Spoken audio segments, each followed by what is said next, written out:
I would like to have a talk about HR 2616. This talk is going to be very long and very in depth and probably have multiple parts, so I would suggest watching it part for part instead of out of order.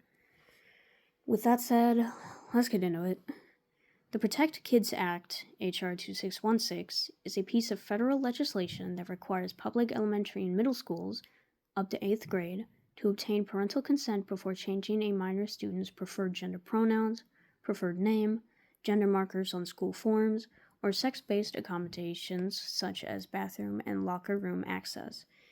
It passed the House of Representatives on May 20th, 2026, and it currently awaits further consideration in the Senate. Key components of the legislation would mandate parental consent. Schools receiving federal funds through the Elementary and Secondary Education Act must notify and receive consent from parents before altering a student's gender identity records or facility accommodations. This would mean they would have to out the trans kid to their parents, which is more dangerous than you may think.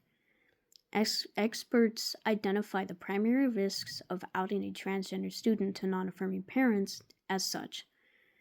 Disclosing a child's gender identity can put them at immediate risk of psychological, physical, or sexual abuse within the home.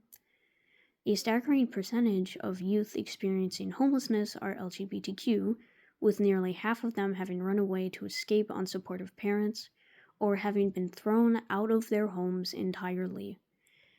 Outing a child destroys their safe space and violates their privacy. Studies show that youth who are forcibly outed experience significantly higher rates of clinical depression, elevated psychological stress, and anxiety compared to peers who are allowed to disclose their identity on their own terms. A loss of bodily autonomy and sudden lack of security caused by forced outing are directly linked to elevated risks of self-harm and suicide among transgender youth. Other things this legislation would do is restrict federal funding. Schools that facilitate these gender-related changes or sex-based accommodations without parental permission first risk losing certain federal education funds. It would also prevent the promotion of gender ideology. The bill prohibits schools from using Elementary and Secondary Education Act funds to teach or promote concepts related to gender identity, gender ideology, and sexual orientation in the classroom in any way. This also means they would ban books with trans characters in it, or even acknowledge that trans people exist. So we should force the Bible back into schools, which not everyone believes in, but we shouldn't let them teach about LGBTQ because we don't believe in it? Double standard. How schools treat transgender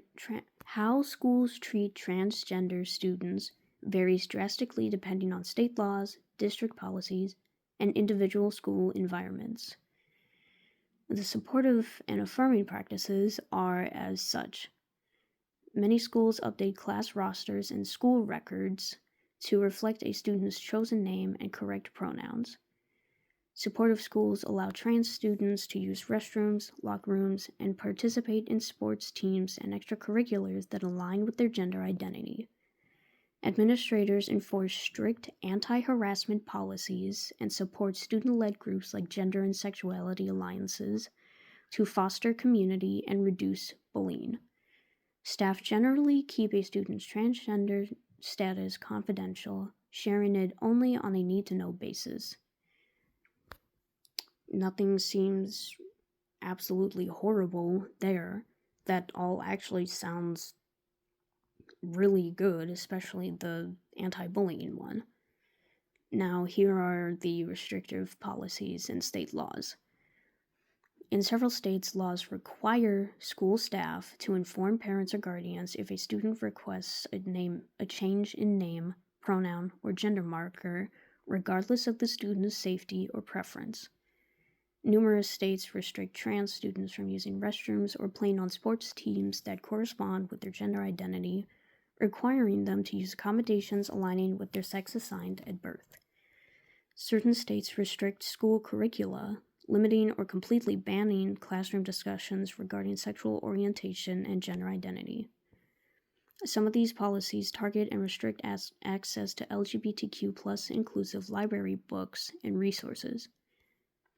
Now, before you go and say, well, teachers are doing this and teachers are doing that, no, schools cannot get transgender kids gender affirming surgery.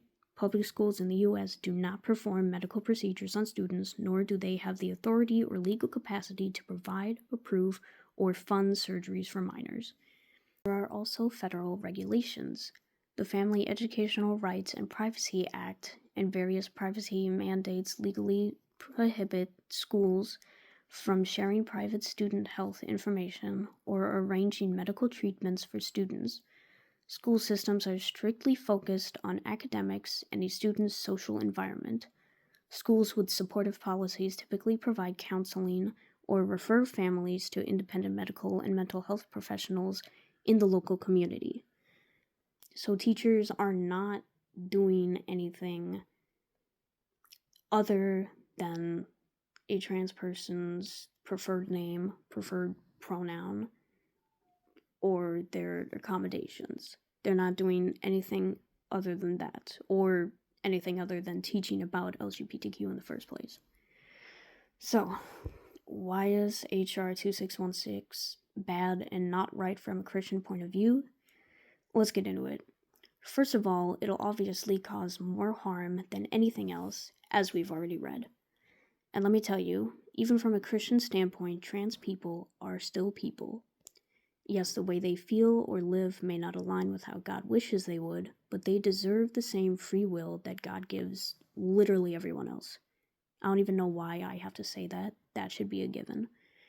Also, if you took the time to try to actually understand it and actually understand trans people, trans is not just about, oh, I'm a boy but I want to be a girl, or vice versa.